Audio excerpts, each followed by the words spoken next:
네, 뭐 따로 소개가 필요 없는 분들이겠지만 그래도 네, 자기소개와 함께 부산국제영화제 관객과 만난 소감 한 말씀씩 짧게 부탁드리겠습니다. 장준환 감독님. 네네.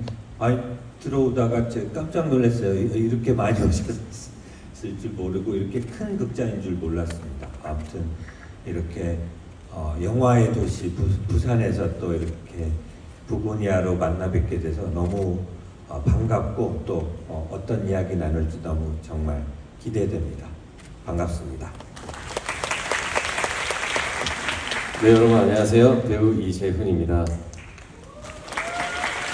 부고니아 원작의 너무나 큰 팬으로서 이 지구를 지켜라를 너무 좋아하는데 이번에 이렇게 또 부산국제영화제 30주년을 맞이해서 지구를 지켜라의 리메이크인 이 부고니아를 관객분들과 함께 보고 이야기 나눌 수 있는 시간이 생겨서 너무 설레이고 기쁩니다. 오늘 좋은 시간 보냈으면 좋겠습니다. 네, 그럼 이야기 시작해 보겠습니다. 네, 아이고 죄송합니다. 제가 네 소개해 주시죠. 네, 안녕하십니까. 저는 CJ ENM에서 해외 사업 담당하고 있는 고경범이라고 합니다. 이 작품의 제작을 맡았고 저희가 한 7년 정도 이 작업 제작 과정에 거쳐서 오늘 처음으로 완전 처음은 아니고 거의 처음으로 아시아 분들에게 이제 소개해드리는 자리인데 너무 떨리고 어려운 티켓팅 뚫고 자리해주신 분들의 뭔가 보답할 수 있게 좋은 대화로 보답하겠습니다. 감사합니다.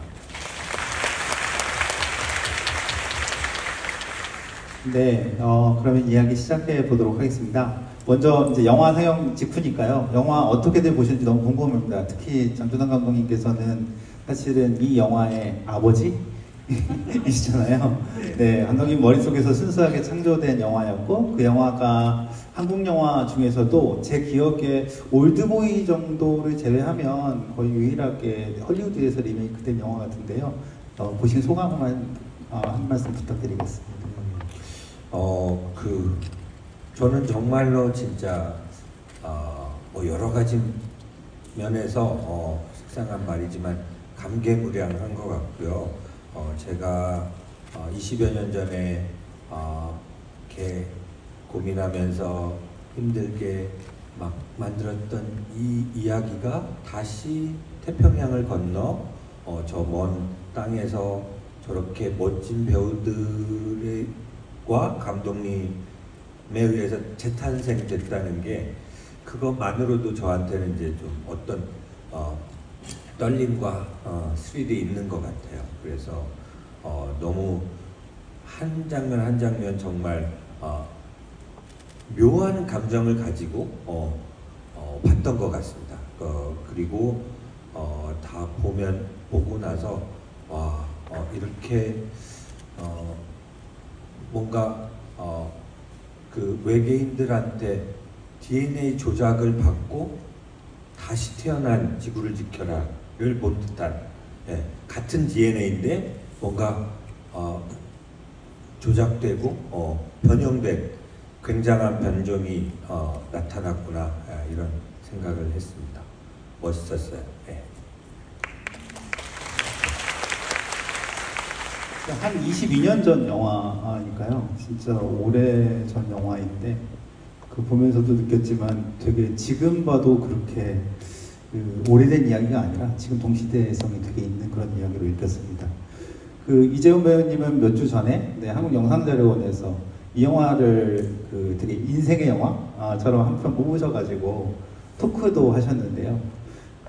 지구를 지켜라가 왜 그렇게 좋으셨는지도 궁금하고 그리고 또 이렇게 부고니아 보고 나신 소감도 말씀해 주시면 좋을 것 같습니다. 제가 기억하기로는 2002년도에 극장에서 상영된 걸로 알고 있는데 그때 당시에 극장에서도 영화들을 보면서 배우 혹은 창작자로서의 어떤 꿈을 많이 키웠었던 때인 것 같습니다. 근데 그렇게 수많은 작품들을 보는 와중에 저에게 지구를 지켜라는 작품은 가히 충격에 충격을 남겨서 그게 계속해서 생각을 할 수밖에 없는 그런 작품으로 남아 있었는데 근데 그것은 저뿐만 아니라 보신 관객분들 그리고 비평가들도 마찬가지로 계속해서 회자되는 작품으로서 이렇게 남게 되었었는데 이렇게 또 헐리우드에서 리메이크를 한다는 소식을 들었을 때 굉장히 뭔가 설레었었어요. 근데 그게 놀랍지는 않았었던 것 같아요. 아, 역시 헐리우드도 볼 줄 아는구나. 이 작품에 대해서 얼만큼 대단하고 그리고 굉장한지를 그래서 좀 기다리고 있었던 것 같아요. 근데 그 기다리는 와중에 감독님과 그 캐스트들의 소식을 또 들으면서 더욱더 이거 엄청난 작품이 나오겠다라는 생각을 가지고 있었는데 이번에 이렇게 개봉을 저는 한국에서 11월에 앞두고 있다라는 소식을 들었는데 또 먼저 이렇게 부산국제영화제를 통해서 관객분들과 함께 보고 이야기를 나눌 수 있어서 진짜 네 너무 좋은 것 같아요. 그만큼 이 원작이 주는 힘이 컸는데 그 큰 커다란 힘을 이 부고니아가 잘 계승해서 또 좋은 작품으로 관객분들을 만나겠구나에 대한 생각이 들어서 매우 기쁘게 지금 생각하고 있습니다. 네. 박수는 네, 이렇게 박수를 계속 쳐주시면 이야기가 흐름이 끊기니까 네, 중요할 때, 필요할 때만 쳐주시는 걸로 하겠습니다. 네, 그 고경원 사모님은 베니스 다녀오셨잖아요. 이 베니스 이제 경쟁 부분에 나갔던 영화인데 반응이 궁금합니다. 예, 현장에서 어떤 반응이었는지 좀 전해주시면 네, 좋지 않을까 싶습니다.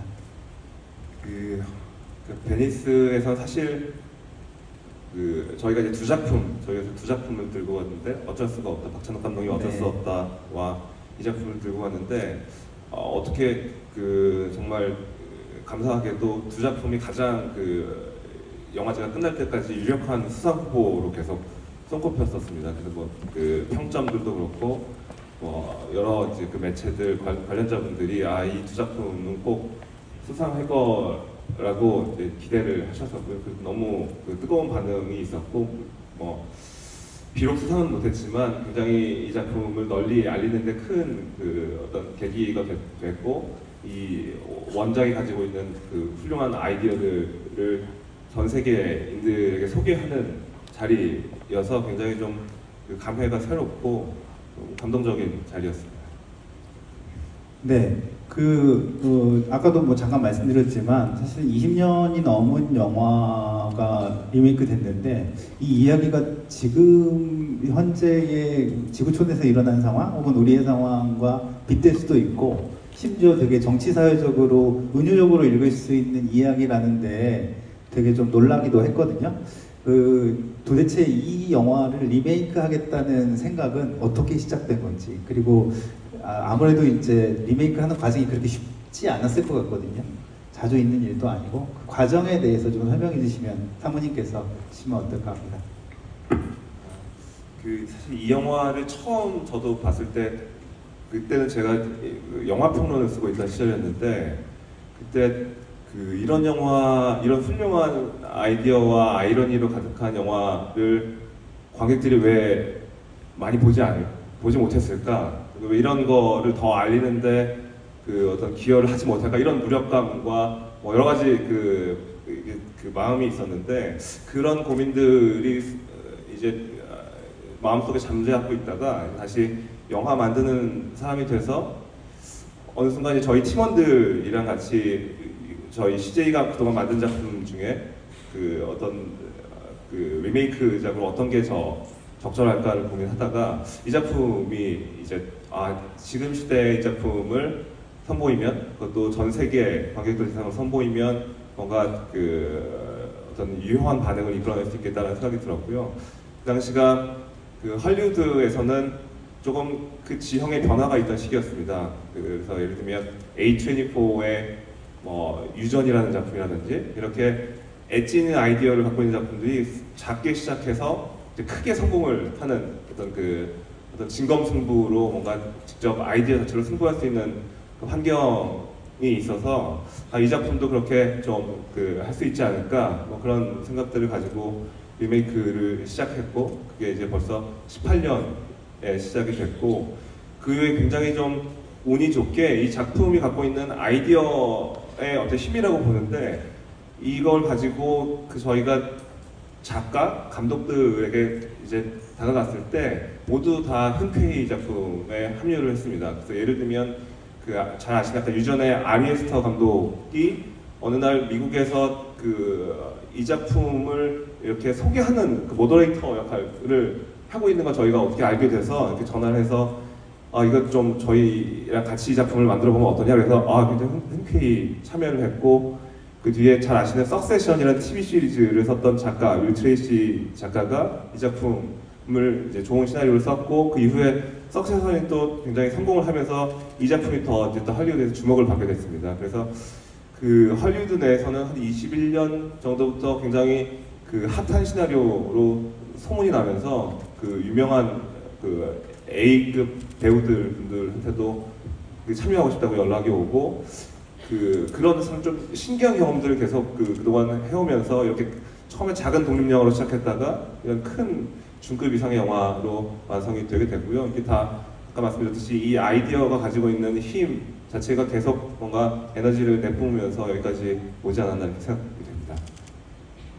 네, 감독님께서 만든 이야기의 힘입니다. 네, 그런데 제가 기록을 찾아보니까 당시에 150만 정도가 손익급 분기였는데 관객은 한 70만 정도 들었다고 제가 좀 찾아본 것 같고요. 근데 그 영화가 뭔가 잘못 알고 계신데 그래요? 공을 하나 빼셔야 됩니다. 그래요? 7만입니다. 7만인가요? 70만이 아니라? 그랬군요. 정확히는 6만 몇천 명인데 그렇군요. 또 반올림해서 7만. 저는 그 7만까지 중에 한 분이세요 여기. 저도 한 명이시거든요. 저도. 네. 저도. 그렇군요. 진짜 굉장하죠. 네. 그런데 사실은 그 영화를 본 분들은 아무도 그 영화를 잊어버리지 않고 계속적으로 이야기했던 영화거든요. 그래서 너무 좀 제 기억에도 너무 강렬해서 그 에너지가 오랫동안 기억에 남았는데 많은 평론가들도 그때 되게 그렇게 극찬을 했던 걸로 기억이 납니다. 다만 관객분들이 극장에 안 오셨던 거죠. 네.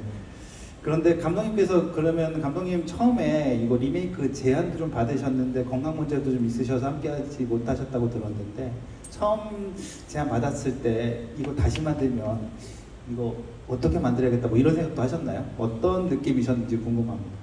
네, 처음에는 제가 이제 연출까지 할 생각으로 접근을 했다가 제 개인적인 문제도 있고 이렇게 보다 보니까 내가 하는 것보다 또 다른 분이 다른 시각으로 이 이야기를 다시 소화해서 다시 세상에 내놓으면 또 어떻게 될까 그런 부분도 굉장히 궁금했던 것 같아요. 그래서 그렇게 진행이 됐는데 세상에나 이렇게 강렬한 개성을 갖고 있는 요르고스 란티모스 감독님이 맡게 됐다고 했을 때 너무 저는 너무 굉장히 흥분되고 흥미롭고 빨리 영화를 보고 싶은 그랬던 것 같아요. 네, 그래서 그 이후에 이제 또 캐스팅 소식이나 엠마 스톤 배우도 너무 멋지지만 또 제시 플레멘스 배우라는 배우도 저는 너무 영화마다 굉장히 인상적인 연기를 보여줘서 굉장히 좋아하는 배우였는데 또 그 배우가 말하자면 병구 역을 맡게 됐다고 그랬을 때 정말 더 더블로 흥분됐던 것 같습니다. 네. 그 이야기의 설정들이 조금씩 바뀌어 있잖아요. 원작하고 강 사장의 역할이 여성 CEO로 바뀌어 있다거나 그 이야기의 설정들이 조금씩 바뀐 때 그건 미리 알고 계셨던 건가요? 아니면 처음에 혹시 리메이크 제안 받으셨을 때 그런 설정을 바꿔보겠다고 생각을 하셨던 거 아니었던가요? 한동안 윌 트레이시 그 작가랑 제가 이제 그 시나리오 작업을 같이 했었기 때문에 그때 이제 그런 설정을 한번 해볼 수 있을까? 윌 트레이시 작가님이랑 얘기를 했었죠. 그건 이제 굉장히 좀 사실 부담스럽고 좀 바보 같은 생각일 수도 있는데 여성을 이렇게 지하실에 감금하고 이게 그럴 수 있겠는데 한편으로는 와 그렇게 하면 굉장히 강력한 캐릭터가 탄생할 수 있겠다. 강 사장님도 대단했지만 강 사장은 뛰어넘는 마치 예를 들면은 그 블랙프루프라는 영화가 그거였죠. 한국 영화. 그 타란티노 감독님 영화 중에 그 블랙프루프의 거기 그 마지막 장면에 막 박수를 치게 되잖아요. 그런 그 강렬한 순간을 기대할 수 있겠다 그런 생각이 들었던 것 같아요. 그래서 같이 얘기하다가 윌 트래식 그 작가님이 그렇게 생각해 볼 수도 있겠다. 그래서 이제 그렇게 진행이 됐었습니다. 그 이야기에 관해서 한 가지만 더 여쭤보면 그 월식 그러니까 원작에도 월식 지구를 지켜라에도 계기월식. 예, 계기월식 월식으로 이제 시간의 어떤 타임라인을 그러니까는 마감이랄까 뭐 이렇게 정해주잖아요 목표를. 그런 설정은 처음에 어떻게 이렇게 아이디어를 얻으셨는지, 그리고 이건 또 그대로 또 반영이 됐는데 리메이크에도 저는 이제 리메이크가 되면서 그런 설정이 어떻게 바뀔까 그런 게 되게 흥미로운 포인트였는데 부고니아에서 이제 굉장히 좀 너무 재밌게 그거를 말할까 재해석 변형해가지고 저는 뭐 이게 스포일러가 될지 모르겠지만 아무튼 그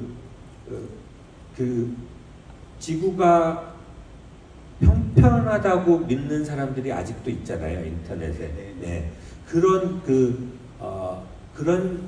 사회적 현상들을 또 시각적으로 그렇게 잘 표현해 주신 것 같아서 저는 굉장히 즐겁게 봤고요. 그냥 그 처음 시작은 이제 어떤 타임라인을 딱 정해 놓으면은 어떤 긴장감이 생기고 또 여러 가지가 재밌지 않을까 그런 생각이었고, 또 병구의 그 엉뚱한 상상, 엉뚱한 뭐랄까 강박 뭐 이런 것들이 좀 재밌게 캐릭터에 도움이 될 수 있겠다 그렇게 생각해서 아마 처음에 상정을 했던 것 같아요. 네. 그 이재훈 배우님은 사실은 매니지먼트도 하시고 몇 년 전에는 단편 영화 연출도 하신 적이 있어요. 네. 되게 다양한 영화에서 그리고 또 유튜브에서는 또 극장을 소개하는 일도 하시고 되게 영화도 엄청 많이 보시고 하는 걸로 알고 있는데, 사실은 이 영화 이제 만약에 배우님께 이 영화 리메이크 해보자, 뭐 예를 들어 이재훈 배우님께서 제작도 하고 막 투자도 해가지고 CJ에서 같이 해볼래? 막 이렇게 연락을 받으셨다면 진짜 해볼 생각이 있으셨을지도 궁금하고, 그리고 일단 뭐 그 질문을 좀 드려보겠습니다. 어떠셨을 것 같으세요? 네. 와, 근데 그 원작에 대한 어마어마한 힘을 이미 알고 있는 상태에서 뭔가 새롭게 또 리메이크를 한다라는 뭐 제안 이런 거를 받을 때 일단 두려움이 많이 앞섰을 것 같아요. 네, 뭔가 원작에 좋은 어떤 아이디어, 아쉬움을 좀 더 재밌게 만들자라고 하는 게 또 리메이크의 또 뭐 의도일 수 있겠지만, 저는 이 지구를 지켜라가 가지고 있는 원작의 힘과 뭐 메시지, 그 스토리가 너무 좋아서, 그래서 제가 오히려 그런 제안을 받는다면 손쉽게 하고 싶다라고 말씀드리기는 좀 어려울 것 같아요. 근데 배우로서 만약에 뭐 참여할 어떤 의지가 있느냐 하면은 또 신하균 선배님이 또 그 병구 역할을 너무 잘해주셨는데, 그건 역시도 쉽지 않겠다. 차라리 황정민 선배님이 맡으셨던 그 역할, 이번에는 동생 역할, 그거를 좀 저의 입장에서는 배우로서 좀 도전하고 재밌게 좀 즐겨볼 수 있는 캐릭터가 되지 않을까, 그런 상상을 지금 해봅니다. 감독님 어떠세요? 어울릴 것 같으세요? 저는 당연히 병구라고 생각했는데 재미난 생각을 하신 것 같아요. 하균 선배님이 거기서 그거를 더 뛰어넘는, 그리고 비교당할 거잖아요. 절대로 못할 것 같아요. 너무 잘해주셔서. 네, 제가 한번 같이 이렇게 해볼 수도 있지 않을까. 네. 그러면 진짜 재밌을 것 같기도 한데 네. 아, 신하균한테 신하균을 뛰어넘는 또 다른 명물을 농담입니다. 재미없었죠? 네. 네. 두 번째 질문이 또 있었네. 아닙니다. 없었죠? 네네. 네. 네. 이렇게 질문 드렸고요. 네. 그 이제 감독 이야기 좀 해보려고 하는데 그 요르고스 람티모스 감독님이 이 감독을 하기로 했다라고 했을 때 저는 되게 좋았습니다. 왜냐면 저는 독투스부터 송곳니부터 쭉 람티모스 감독님 영화를 따라가면서 보고 있었거든요. 되게 절묘한데 약간 그런 생각을 했는데 어떻게 보면 이제 헐리우드에서 되게 유명한 감독님이지만 영화적으로는 아주 대중적인 상업 영화 감독이라고 또 보기도 어렵고 그런 게 있다고 생각하거든요. 장모님께서는 처음에 그 감독이 결정되는 과정에서 최종적으로 요르고스 란티모스 감독이 되기까지의 과정이랄까 이런 걸 조금 더 설명해 주시면 좋을 것 같습니다. 예, 그래서 아까 말씀드렸듯이 일단 시나리오가 나온 다음에 할리우드에서 좀 운 좋게 좋은 소문이 이제 돌면서 여러 그 배우들과 이제 감독들, 뭐 에이전트들이 관심을 이제 보이기 시작했고요. 그러면서 저희가 좀 그 어떤 제일 아이디어한 감독이 누굴까를 두고 고민하고 선택을 할 수 있는 그 정말 좀 기적 같은 그 상황이 됐었습니다. 그래서 그때 이제 생각으로는 그 이 원작이 갖고 있는 그 어떤 창의적이고 뭐 이 세계가 있는데 요거를 뭔가 그 어설프게 반복하거나 또는 뭐 이 힘을 약화시킨 채로 그동안 이제 한국 영화 리메이크가 실패했던 원인들이기도 한데 그런 반면 교사들을 생각했을 때 이 작품을 좀 완전히 다른 원래 아이디어는 보존하면서 완전히 다른 그 살결을 여기에 씌울 수 있는 사람이 누굴까를 이제 고민하다 그걸 할 수 있는 사람이 몇 명이 없는데 그 중에 한 분이 롤고스 감독이었다는 생각이 들었고요. 실제로 이제 나온 영화가 원작은 굉장히 이 거대한 우주에 관한 아이러니를 키치, 굉장히 좀 사소한 키치, 뭐 데빌리스번, 물파스 이런 아이템으로 그 그린 굉장히 좀 아이러니가 이제 막 그 이렇게 섞여 있는 얘기였다면 이 작품은 굉장히 좀 어둡고 무거운 톤으로 좀 다른 완전히 좀 다른 살결을 가진 작품이 다행히 나왔다고 생각을 하고요. 그래서 그 좀 저희가 원래 의도했던 대로 좀 다행히 영화가 만들어진 것 같습니다.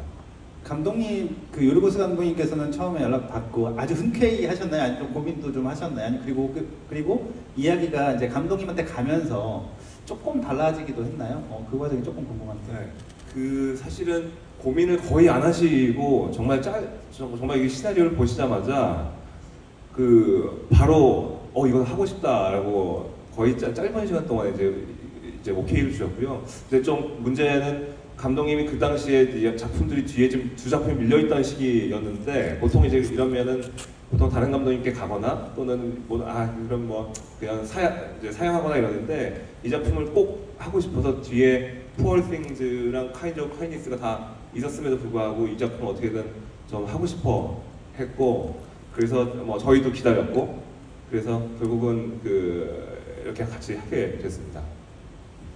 네, 너무 그 훌륭한 결과물이 나와서 저도 사실은 이제 전 세계 공개되고 또 한국에 공개되고 나서 관객들의 반응이 너무너무 궁금합니다. 네, 그 이재훈 배우님께 이제 배우 이야기 좀 해보려고요. 네, 이 엠마 스톤과 제시 플레먼스의 아주 어마어마한 연기력을 볼 수 있는 영화인데요. 그 베니스에서도 공개되고 나서 이 두 배우에 대한 호평이 막 쏟아지고 있습니다. 배우님께서는 이 두 배우의 연기, 이 영화 보시면서 또 어떤 거 느끼셨고 그리고 또 뭔가 특별하게 이 장면 대단하다 연기적으로 이런 장면 있으셨을까요? 이런 거 좀 묶어서 이야기해 주시면 어떨까 싶습니다. 우선은 이 영화가 시작하는 오프닝이 좀 궁금했었던 것 같아요. 지구를 지켜라에서도 그 오프닝이 뭔가 인물에 대한 어떤 소개나 이런 상황 설명이 없이 누군가를 납치를 해야 한다? 그리고 바로 납치로 시작하잖아요. 그게 되게 강렬하게 느껴졌었거든요. 그래서 그 또 오프닝 타이틀 뜨면서 되게 또 유쾌한 영화인가?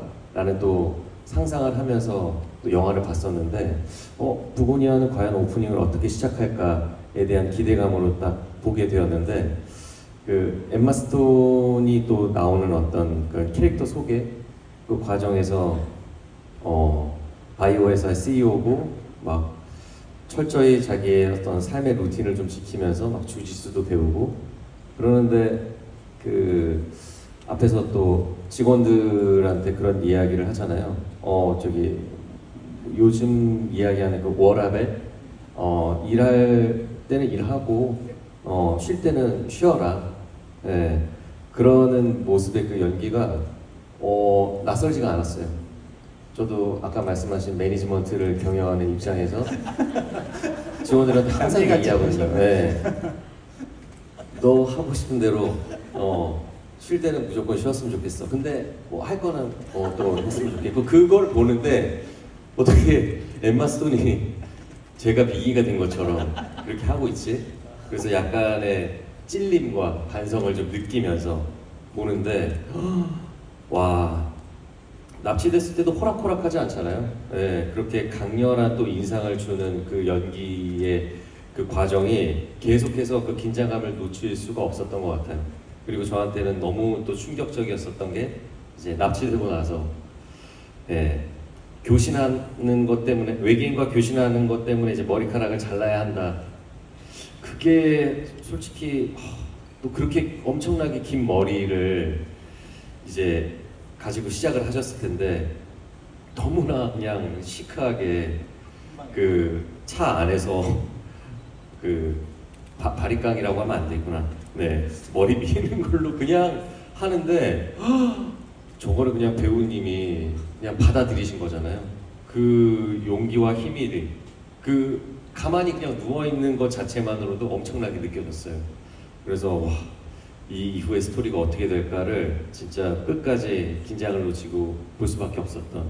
그리고 수많은 자신이 이 납치된 상황에 있어서 그 상대를 제압하려고 하는 어떤 협상의 그 말들이 정말 그 향연이 저도 약간 정신을 못 차릴 정도로 너무 당당하고 멋지고 이래서 엠마 스톤이구나 라는 인상을 끝까지 영화 보는 내내 느낄 수 있었던 것 같아요.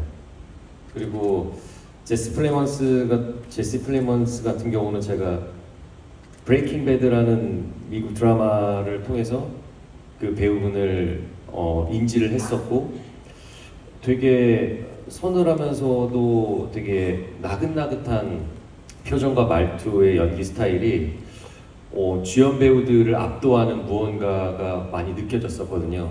근데 이후에 정말 헐리우드에서 너무나 수많은 좋은 작품들의 이렇게 조연 캐릭터들 그리고 속속들이 정말 반짝이는 모습들을 좀 이렇게 보여주시는데 최근에 또 이렇게 또 카이즈 오브 카이니스에도 또 나오시고 이렇게 또 계속 또 주연의 모습으로서 또 연기를 보여주시는데 너무 그 캐릭터들에 대한 표현이 다채롭고 입체적이다 보니까 항상 볼 때마다 놀라운 배우인 것 같아요. 근데 이번에는 어떻게 보면은 그 병구의 캐릭터를 이제 테디라는 이름으로 이렇게 딱 받아서 연기를 하는데 원작을 받겠다. 그거를 보고 나서 나는 어떻게 그 캐릭터를 승화해야겠다라는 거를 좀 되게 느끼려고 하면서 좀 이렇게 연구하고 연기하지 않았나. 그래서 이번에도 역시 저에게 있어서는 또 엄청난 인상의 연기를 보여주셔서 계속 감탄할 수밖에 없었던 것 같습니다. 원작을 다 보셨잖아요. 다 보셨죠? 안 보신 분들도 계시지 않을까요? 안 보셨으면 꼭 보셔야 됩니다. 네, 그 사실은 이 영화 못지않은 미친 배우 둘이 나옵니다. 네, 아니요, 거기 있는 배우들은 제가 볼 때 다 현장에서 정신을 놓고 연기를 하는 거 아닐까 싶을 정도로 그 약간 미친 에너지를 보여주거든요. 저는 한국 영화에서 그런 배우들이 내뿜는 에너지를 거의 본 기억이 없는 것 같아요. 그래서 사실은 그 영화 보면서 원작을 봤으니까 도대체 두 배우가 어떻게 이거를 표현해낼까 궁금했는데 저도 영화를 보면서 정말 와 대단하다 이런 생각을 했던 것 같습니다. 감독님은 더 특별하게 보셨을 것 같습니다. 네, 두 엠마 스톤과 제시 플레먼스 연기를 보면서 네네. 아까 이제 성별을 바꾸는 그런 작업도 작가님이랑 같이 하고 그랬었는데 기대했던 그 효과가 엠마 스톤을 통해서 그렇게 나올 때 진짜 짜릿했던 것 같아요. 진짜 너무 어떻게 저렇게 강렬한 존재감을 그렇게 뿜어낼 수 있을까? 그런 부분이 굉장히 놀라웠고, 제시 플레먼스의 가녀리면서도 좀 사실 여러 가지 병구랑 비슷한 듯하면서 또 다른 그런 것들이 많이 포진이 돼 있는 것 같은데 그 상황 속에 그런 섬세한 감정들을 굉장히 좀 잘 안에 집어넣고 뭉쳐서 이렇게 조금씩 써가면서 연기하는 듯한 그런 느낌이어서 또 한 번 이 두 배우의 케미가 이런 식으로 이렇게 잘 맞아 떨어지는구나 그러면서 되게 재밌게 봤습니다. 연출자로서 리메이크작을 부고냐 보셨을 때 가장 재밌게 본, 가장 인상적으로 본, 저걸 저렇게 연출할 수 있구나. 그러니까 감독으로서가 좀 그런 장면이 하나 궁금하고요. 그리고 또 하나는 배우들이 연기하는 장면에서 어떤 장면을 가장 인상적으로 보셨는지가 또 궁금합니다. 아까 말을 해버렸네. 아까 네네. 월식 이제 지구를 계속 이렇게 보여주잖아요. 보여주는데 그게 처음에는 굉장히 그냥 지구를 찍은 것처럼 보이다가 이게 약간 평평한 게 이렇게 조금씩 이렇게 기울어가면서 나중에 월식이 다가올 때는 이제 진짜 거의 평평한 게 딱 보이게 그렇게 연출한 게 굉장히 좀 뭐랄까 지니어스 막 이런 생각이 들었고요. 그 배우들 다 굉장히 한순간도 이렇게 이렇게 긴장을 놓을 수가 없는데 아까 이재현 배우가 말씀하신 것처럼 이제 강만식하고 좀 다른 게 회사에서 지낼 때 이 사람이 어떻게 사람들을 착취하고 자기 파워로 얼마나 욕망에 찌들어 있는가 이런 것들 그리고 자기의 영향력을 계속 그렇게 지켜나가려는 무서운 인간의 욕망 같은 걸 이렇게 짧은 시간이지만 그걸 너무 잘 표현해줘서 거기서 캐릭터가 딱 구축이 되기 때문에 뒤에 이제 엠마 스톤의 캐릭터도 더 이렇게 힘을 받아서 갈 수 있지 않았나. 굉장히 악마는 프라다를 입는다 이후에 그거랑은 또 다른 굉장히 싸늘한 그런 멋진 CEO의 멋지다고 표현하긴 그렇지만 아무튼 강렬한 CEO의 모습을 본 것 같습니다. 네, 벌 있잖아요. 사실 부고니아도 고대 그리스에서 나온 소의 사체에서 벌이 생긴다라고 하는 일종의 신념 이런 걸 뜻하는 단어라고 하는데 사실은 감독님 원작에도 벌을 키우고 또 병구가 그 원작에서의 벌의 의미는 어떤 거였을까요? 벌을 이제 설정상은 이제 병구가 생업으로 할 수 있는 거를 이제 할 수 있는 건 다 하는 거죠. 그래서 양봉도 하고 마네킹도 만들고 작게 농사도 짓고 그런 설정이었어요. 그래서 그런 설정을 하게 됐지만 사실은 이제 원작에 있는 추영사가 이제 이렇게 살해되는 아주 끔찍한 장면이긴 하지만 그, 그런 장면들을 좀 넣고 싶은 그 시각적인 어떤 시청각적인 어떤 그 충격적인 장면을 좀 디자인해보고 싶은 뭐 그런 생각이 더 밑에 깔려 있었던 것 같습니다. 네. 그 히치콕 감독님의 새를 좀 생각하면서 그 장면을 만들었던 것 같아요. 벌들이 이렇게 오는데 총으로 쏘면은 두 마리가 상처받고 쓰러지는데 그런 장면 있었습니다. 그 원작에서는 그 물파스가 나오고 지금 부고니아에서는 어떻게 보면은 머리도 밀고 그리고 어떤 외계인으로서의 어떤 힘을 좀 능력을 발휘하는 것을 막기 위해서 지금 크림을 막 온몸에 덕지덕지 또 바르잖아요. 그 원작에서는 그게 물파스인데 그거는 또 어떻게 또 생각을 하시게 된 걸까요? 제 주변 사람들은 지구를 지켜라를 물파스로 기억합니다. 네. 그거는 제가 이제 그 물파스 냄새를 굉장히 자주 맡게 됐었는데 그거는 이제 저희 이제 돌아가신 저희 어머니께서 물파스를 굉장히 애용하셨어요. 그러니까 여러 가지 증상에 이렇게 물파스를 많이 쓰셨고 그 물파스 냄새가 이제 같이 지내면서 계속 나니까 그게 아마 제 머릿속에 이렇게 그 화학작용으로 이렇게 침투하지 않았나. 그래서 시나리오 쓸 때 그렇게 쓰게 된 것 같고 거기 그 물파스가 어떻게 외계인에 작동하는지 설명하는 장면이 있잖아요. 네네. 말레이산 클로로페니라민이 어떻게 들어가서 이렇게 된다. 그거를 이제 딱 그 대사를 써놓고 네. 그거를 실제 물파스 회사에 전화를 해서 이런 작용을 할 수 있는지 검증을 했어요. 그랬더니 그 직원분께서 그렇게 될 수 있다. 그래서 너무 그래 이거를 그래서 그렇게 와. 자신감 있게 쓸 수 있었습니다.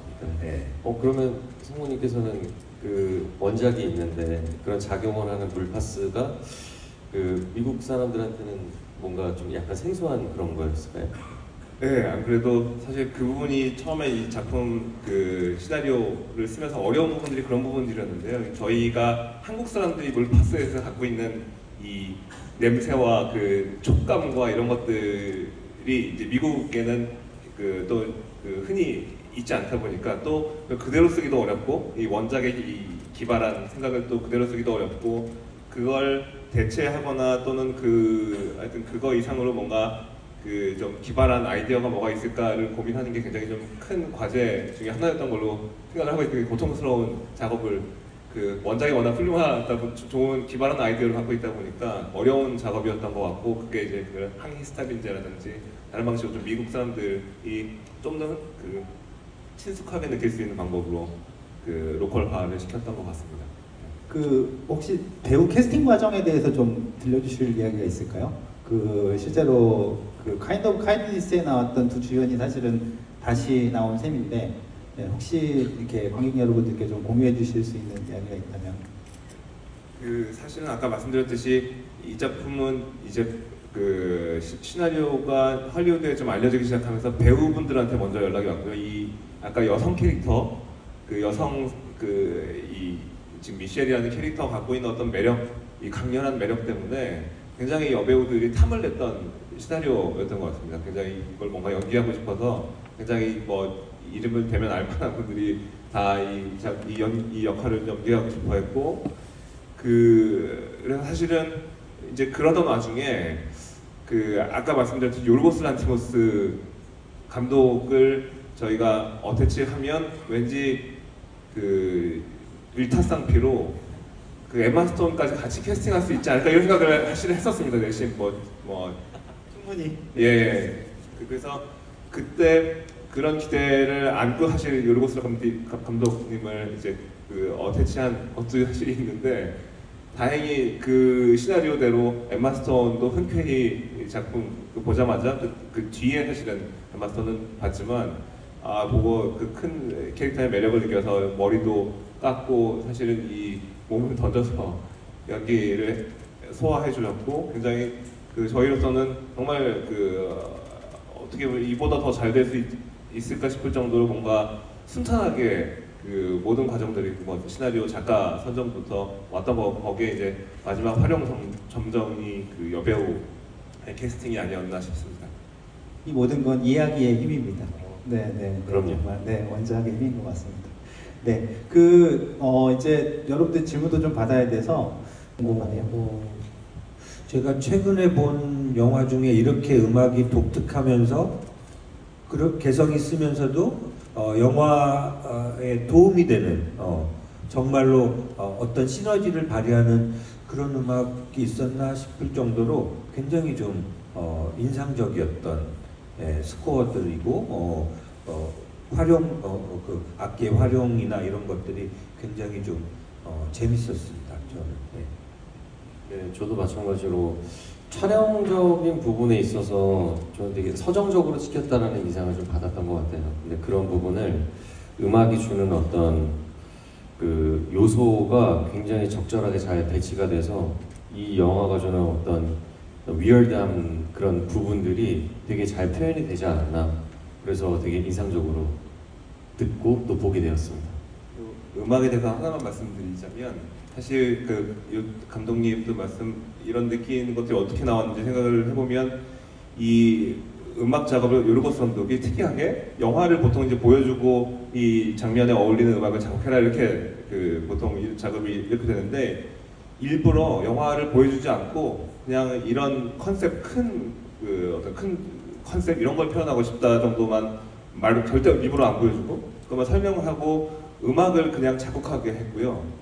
그리고 그거를 어떻게 보면은 영상이랑 이렇게 충돌을 시킨 방식으로 이렇게 이루어졌습니다. 그게 좀 특이한 방식인데 그러다 보니까 음악 자체가 갖고 있는 힘이 생기고 에너지가 생기고 그 에너지가 영상이랑 묘하게 충돌하면서 영상에 이렇게 종속되지 않고 그렇게 좀 만들어졌던 거 그게 아까 감독님이 말씀하셨던 배우님이 말씀하셨던 어떤 그 감정들 이런 것들이 그런 데서 나오지 않았나 싶습니다. 뭔가 약간 시퀀스를 구분해 주는 것 같기도 하고 어떤 결정적인 순간에 감정을 증폭시키는 것 같기도 하고 굉장한 또 관객들은 타격감을 느끼게 되고 제가 이거 자료 찾아봤더니 저스킨 펜드릭스라고 하는 음악가인데 영국 출신의 되게 실험 음악을 하는 분이라고 해요. 근데 말씀하신 것처럼 혼돈과 긴장감을 증폭시켜 달라는 요청만 갖고 영화 안 본 채로 영화를 음악을 만드셨고 감독님이 그 음악을 영화와 합치신 아주 특별한 케이스라고 보면 될 것 같습니다. 네, 여러분들 질문을 받아보면 좋을 것 같아요. 네, 질문 있으실 텐데 손 들어주시면 네, 세 분 여기 영화에 대해 설명해 주실 수 있으니까 네, 마이크 보내드리겠습니다. 네, 앞에서부터 할까요? 네.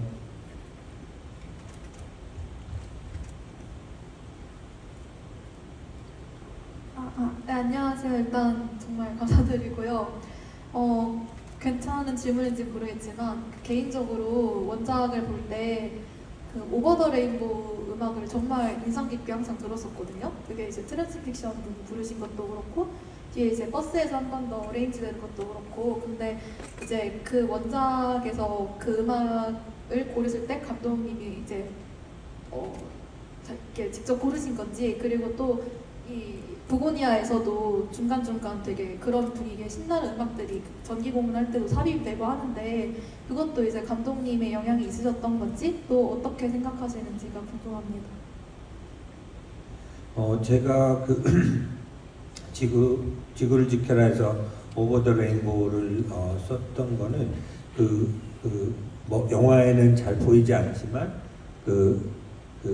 이야기가 있었어요. 그래서 병구의 죽은 여자친구와 둘이 그 여자친구가 병구한테 세상에 이런 가사를 가진 아름다운 노래가 있어. 한번 들어봐봐. 그래서 병구가 그걸 듣고 무지개 너머에 어딘가에 나만의 아름다운 곳이 있다라는 가사잖아요. 그게 이제 병구한테 굉장히 마음의 위안을 많이 주지 않았을까 그런 생각을 했어요. 그래서 그 병구의 주제곡처럼 이렇게 때로는 신나게 때로는 서정적으로 이렇게 쓰면은 굉장히 좋겠다 그런 생각을 했었던 것 같고요. 예, 그리고 또 이왕에 저작권 사는 거 여러 가지로 다양하게 쓰면 좋겠다 그런 생각도 했던 것 같고 그런 면에서 또 이 부고니아에서 나왔던 새롭게 그 선택된 그런 음악들도 굉장히 좀 흥미로웠던 것 같습니다. 예, 네, 답변 되셨죠? 네, 다음 질문 받도록 할게요. 네, 이쪽으로 가보겠습니다.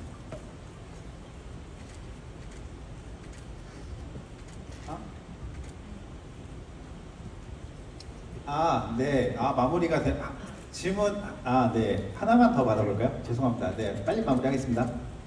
짧게 질문 부탁드릴게요. 네. 안녕하세요. 저는 재훈 배우님께 궁금한 게 있는데요. 재훈 배우님은 되게 잘생기시고 머리도 작고 무엇보다도 되게 이재훈이 아니라 숫자 이재훈이라고 생각할 정도로 되게 바쁘게 살고 계시는데 그래서 외계인이 아닐까 의심한 적도 가끔 있었는데 혹시 누군가가 배우님을 외계인으로 의심해서 납치를 한다면 어떻게 모면을 하실 건지 외계인이 아닌 걸 어떻게 증명하실 건지 궁금합니다. 네. 강 사장님 어떻습니까? 강 사장님 맡아보시는 거. 어, 외계인 아닌 줄 알았는데 외계인이더라. 네.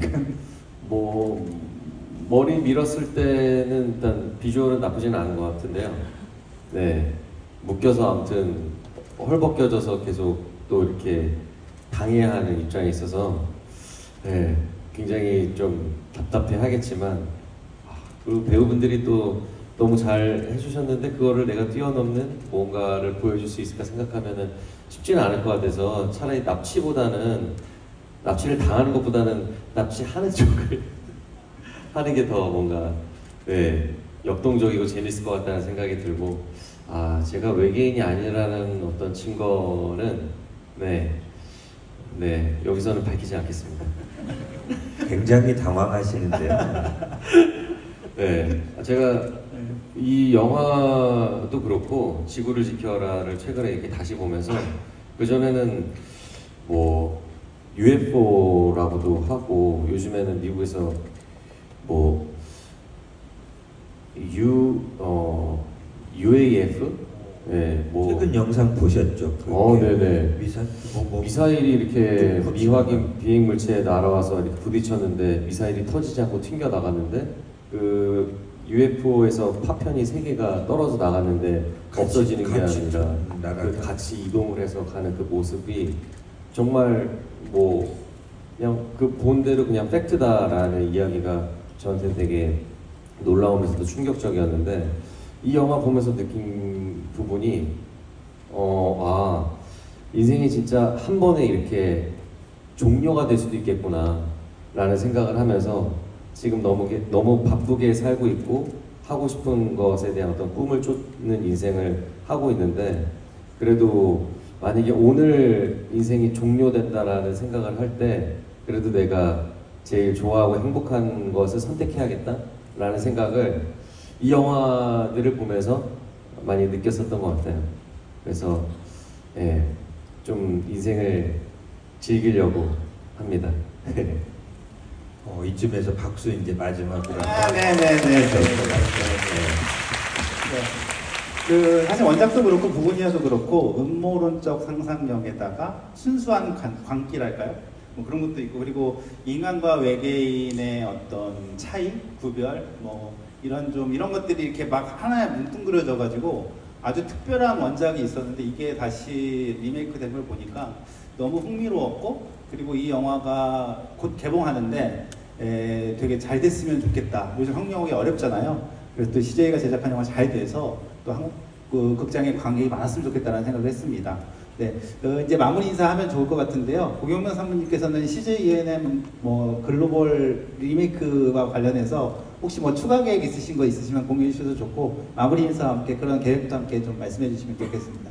예, 사실 최근 들어서 한국 영화가 굉장히 어려운 시기를 겪고 있는데 어떻게 보면 동시에 또 그 한국 영화인들과 한국 그 영화가 갖고 있는 잠재력이 이만큼 더 이렇게 세상에 널리 알려진 적도 없지 않나 싶습니다. 그래서 이런 작품들이 좋은 성과를 거두고 그 지금 국경이 점점 무너져가는 시대에 그 좀 더 한국 영화가 갖고 있는 잠재력이 더 널리 발휘될 수 있는 그 계기가 계속 이 작품을 포함해서 만들어졌으면 좋겠고요. 저희도 그 이 작품과 같이 그런 그 어떤 한국 그 장준환 감독님처럼 좋은 그 창작자들이 갖고 있는 잠재력을 널리 그 할리우드를 포함해서 여러 시장에 알릴 수 있는 작품들을 계속 준비를 하고 있습니다. 그래서 제2의 제3의 보고니아 같은 작품들이 지금 계속 준비를 하고 있고요.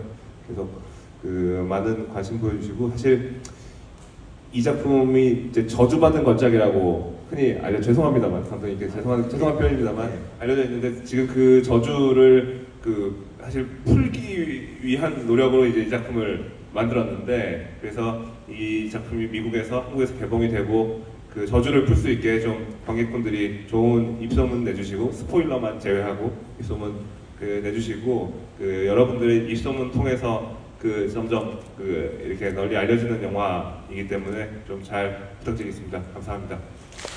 네, 배우님도 한 말씀 해주시겠습니까? 네. 이렇게 또 좋은 기회로 이렇게 영화를 보고 관객분들과 제가 이 영화를 본 어떤 인상에 대해서 솔직하게 이야기 나눌 수 있어서 너무 좋았고 보셨지만 저는 마지막 그 장면이 너무 충격적이고 여러 가지 생각을 주게 만들었었던 것 같아요. 그래서 또 영화를 또 사랑하셔서 이렇게 또 부산국제영화제에 오셨는데 앞으로도 행복하고 좋기 때문에 또 영화를 보는 건데 그런 순간들이 계속해서 이어지는 그런 인생이 되셨으면 좋겠습니다. 저도 그렇게 살려고 하고요.